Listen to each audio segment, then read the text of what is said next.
Her har vi grøntsaven, som har en klinge på cirka 5,10 meter i længde, hvor man kan køre op, så man kan skære nogle store bredder.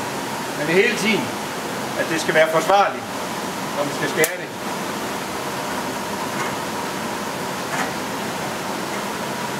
Når man skal skære eller flæk, så tager man den her, kører så langt ned, så man ikke kan få fingre under de afskærmninger, så er.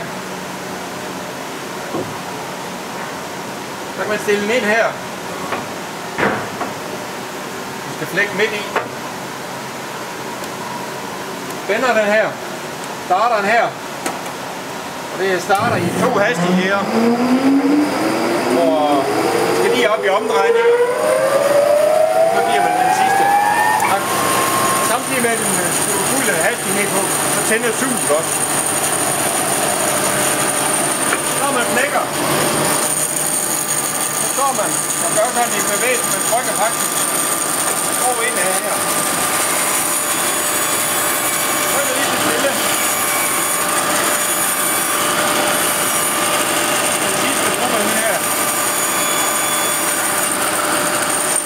Man trykker altid på en fyr. Trykker ikke på den ene. Og hvis det er, man fungerer det igennem, så kan du gå ind i det. Her på dyret, så bliver den bare på det.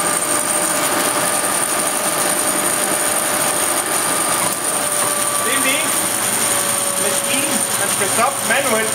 Det er man så bremser den her nede, og det fungerer også som løsstop.